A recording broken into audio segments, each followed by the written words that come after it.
Bismillahirrahmanirrahim. Alhamdulillahi wa kafa. Wassalatu wassalamu ala nabiyil mustafa wa ala alihi wa ashabihi wa man tabi'al huda, amma ba'du. Sahabat fillah rahimakumullah, orang yang menjaga salatnya dengan baik, maka Allah Subhanahu wa taala akan memberikan pahala dan keutamaan yang besar. Di antaranya, yang pertama, salat itu dapat menghapus dosa-dosa. Rasulullah sallallahu alaihi wasallam pernah bersabda, "As-salawatul khamsu wal jum'atu ilal jum'ah wa ramadhan ila ramadhan kafaratun lima bainahun." Sesungguhnya salat yang 5 waktu, Jumat ke Jumat berikutnya, dan Ramadan ke Ramadan berikutnya adalah penghapus dosa. Para ulama menjelaskan bahwa dosa-dosa yang dapat dihapus dengan ibadah salat adalah dosa-dosa kecil. Suatu ketika Rasulullah sallallahu alaihi wasallam juga pernah bertanya kepada para sahabat radhiyallahu taala anhum, "Bagaimanakah pendapat kalian seandainya di depan pintu rumah kalian ada sungai yang mengalir dengan air yang jernih, kemudian kalian mandi di dalamnya 5 kali sehari? Apakah masih ada kotoran yang melekat di tubuh kalian?" Maka para sahabat menjawab, "Tentu tidak ya Rasulullah." Dan Rasulullah sallallahu alaihi wasallam menjelaskan, itulah perumpamaan orang yang menjaga salatnya 5 waktu, maka tidak ada dosa-dosa yang melekat pada tubuhnya. Yang kedua, bahwa orang yang menjaga salat, maka kelak akan diberikan cahaya di hari kiamat, akan diberikan pembela, dan akan diberikan kemenangan berupa surganya Allah Subhanahu wa taala. Suatu ketika Rasulullah sallallahu alaihi wasallam sedang bermajelis dengan para sahabat. Lalu Nabi menjelaskan tentang keutamaan orang yang menjaga salat. Beliau bersabda, "Man hafadha 'alaiha kanat lahu nuran wa burhanan wa najatan yaumal qiyamah." Barang siapa yang menjaga salatnya dengan baik, maka akan ada baginya cahaya, akan ada baginya pembela, dan akan ada baginya kemenangan pada hari kiamat nanti.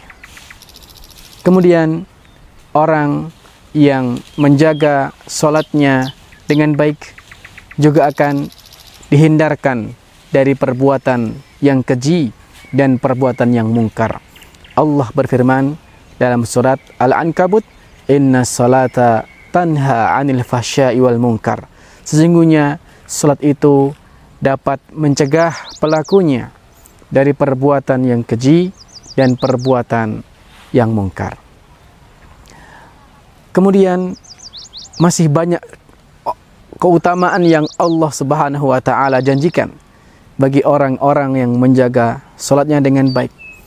Namun kita juga perlu untuk berhati-hati dari melalaikan ibadah salat ini. Sebab Allah juga mengancam dengan azab yang sangat pedih bagi orang-orang yang melalaikan salatnya. Di antaranya Allah menyebutkan dalam surat Maryam ayat 59 dan 60. "Fakhalafa min ba'dihim khalfun adaa'us shalah wattaba'us syahawat fasawfa yalqauna ghayya." Kelak akan datang generasi yang paling buruk. Apa cirinya? Allah menyebutkan adaa'us shalah wattaba'us syahawat. Generasi yang melalaikan salat dan mengikuti hawa nafsunya. Apa ancamannya? Allah menyebutkan fasawfa yalqauna ghayya. Maka kelak mereka akan dimasukkan ke dalam al-ghayya. Para ulama tafsir menyebutkan al-ghayya adalah khufratun min khufrati jahannam, sebuah lembah yang ada di dasar neraka jahannam wal iyadu billah. Dijelaskan oleh Ibnu Abbas dan juga murid beliau Mujahid, siapakah yang dimaksud dengan orang-orang yang melalaikan salat dalam ayat ini sehingga diancam dengan neraka jahanam? Beliau menjelaskan Yang dimaksud adalah orang-orang yang menunda-nunda salatnya. Tidaklah dia salat duhur kecuali waktu asar sudah masuk. Tidaklah dia salat asar melainkan waktu maghrib sudah masuk. Dan tidaklah salat maghrib kecuali waktu isya sudah masuk. Dia masih salat, namun karena menunda-nunda maka diancam oleh Allah Subhanahu wa taala akan dimasukkan ke dalam al-ghayya wal iyadu billah. Rasulullah sallallahu alaihi wasallam ketika tadi menyebutkan orang yang menjaga salatnya dengan baik akan diberikan cahaya, diberikan pembela, dan diberikan kemenangan di hari kiamat. Beliau melanjutkan lagi hadis tersebut, wa man lam yuhafid 'alaiha lam yakun lahu nuran wala burhanan wala najatan wa kana yaumal qiyamati ma'a qarun wa fir'aun wa haman wa ubay bin khalaf.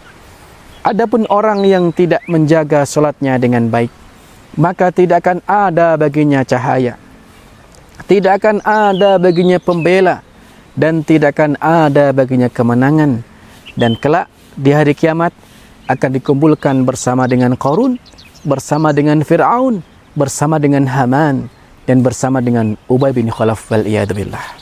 Sahabat filah rahimakumullah, sekarang bagaimana agar kita mendapatkan keutamaan-keutamaan salat dan agar kita dijauhkan dari ancaman orang-orang yang melalaikan salat? Apa saja yang perlu kita perhatikan? Di antaranya, pertama, kita perhatikan waktu salat. Ya, waktu salat.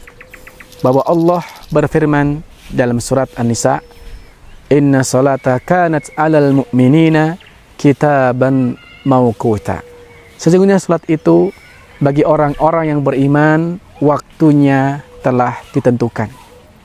Dan Rasulullah sallallahu alaihi wasallam ketika ditanya oleh salah seorang sahabat, "Ya Rasulullah, ayyul a'mali afdal?" Wahai Rasulullah, amal apa yang paling utama? Rasulullah sallallahu alaihi wasallam menjawab, "As-salatu ala waqtiha." Salat tepat pada waktunya. Yang kedua yang perlu kita jaga adalah hay'ah kita atau penampilan kita sebelum kita salat. Kita tahu bahwa salat itu artinya kita menghadap Allah Subhanahu wa taala, maka sudah sepantasnya kita memperhatikan penampilan kita dengan sebaik mungkin, dengan sesopan mungkin, sebagaimana yang Allah perintahkan dalam Al-Qur'an, "Ya bani Adam, khudhu zinatakum inda kulli masjid." Wahai bani Adam, ambillah perhiasanmu yang paling baik, ambillah pakaianmu yang baik, ya, setiap kali kalian masuk ke dalam masjid. Kita saja ketika hendak bertamu menghadap orang-orang yang kita hormati, kita akan berpakaian dengan sebaik mungkin, sesopan mungkin. Maka apatah lagi ketika kita bertemu dengan Allah Subhanahu wa taala, menghadap Allah Subhanahu wa taala, lebih pantas untuk kita menggunakan pakaian sebaik mungkin. Dahulu Ibnu Umar pernah melihat mantan budak beliau melaksanakan sholat di ruangannya tanpa menggunakan surban. Sementara dalam budaya Arab, bertemu dengan orang yang dihormati tanpa menggunakan penutup kepala itu adalah bagian dari akhlak yang tidak baik. Maka setelah mantan budaknya itu selesai sholat, beliau bertanya kepadanya, "Apakah kalau kamu ketemu dengan orang-orang, kamu juga berpakaian seperti ini?" Maka mantan budaknya mengatakan, "Tentu tidak, saya akan memakai pakaian yang sopan." Maka Ibnu Umar menegur mantan budaknya itu, dia mengatakan, "Innallaha ahaqqu an tuzayyan lahu." Sesungguhnya Allah lebih berhak untuk kamu berhias di hadapannya. Yang ketiga yang perlu kita jaga adalah jamaahnya.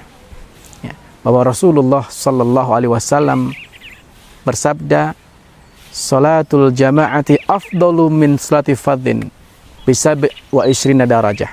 Salat berjamaah itu lebih baik, lebih utama dari salat sendirian dengan 27 kali lipat. Di samping itu ada keutamaan yang lain di mana Nabi pernah bersabda, barang siapa yang bersuci di rumahnya lalu melangkahkan kakinya ke masjid untuk melaksanakan sholat, akan dicatat baginya satu langkah dengan dinaikkan satu derajat, dan langkah yang lainnya akan dihapuskan satu dosa. Maka semakin banyak kita melangkahkan kaki ke masjid, maka tentu saja semakin besar peluang untuk diangkat derajat kita dan dihapuskan dosa-dosa kita oleh Allah Subhanahu wa ta'ala. Berikutnya, yang keempat yang perlu kita jaga adalah kaifiyah salat kita, tata cara salat kita. Bahwa Rasulullah sallallahu alaihi wasallam pernah bersabda, "Shallu kama ra'aitumuni usolli." Salatlah kalian sebagaimana kalian melihat aku salat. Ya. Jadi ketika kita melaksanakan salat, hendaknya kita sudah yakin bahwa syarat-syarat salat, rukun-rukun salat itu sudah kita lakukan sebagaimana yang dicontohkan Rasulullah sallallahu alaihi wasallam. Mari kita baca kembali buku-buku yang menjelaskan tentang sifat salat Nabi. Kita harus yakin bahwa gerakan kita sejak takbiratul ihram sampai kita salam sudah sebagaimana yang dicontohkan oleh Rasulullah sallallahu alaihi wasallam. Dan yang terakhir, yang kelima, di antara perkara yang layak untuk kita perhatikan dalam menjaga salat adalah kita jaga kekhusyuan salat kita. Di antara perkara yang dapat membantu kekhusyuan salat kita, yaitu dengan kita berusaha menjauhkan hal-hal yang dapat mengganggu kekhusyuan kita. Seperti misalnya HP, yang mana suara dari HP itu berpotensi akan berbunyi di saat kita sholat, maka kita matikan sebelum kita takbiratul ihram. Di antara hal yang dapat membantu kekhusyuan kita adalah dengan memahami arti dan makna dari setiap bacaan yang kita lafadzkan ketika kita sholat. Makna ruku, makna sujud, makna tasyahud. Kita baca kembali, kita pahami, maka itu akan dapat membantu kekhusyuan kita. Kemudian seperti disampaikan Rasulullah sallallahu alaihi wasallam, "A'budullaha ka'annaka tarah." Ibadalah kepada Allah seolah-olah engkau melihatnya. Fa illam takun tarahu fa innahu yarak. Kalau engkau belum mampu menghadirkan sifat seperti itu, maka yakinilah bahwa Allah Subhanahu wa taala senantiasa melihat kita. Dengan ini mudah-mudahan Allah Subhanahu wa taala memberikan taufik kepada kita bisa menjaga salat dengan baik dan terhindar dari orang-orang yang melalaikan salat. Semoga esok lebih baik.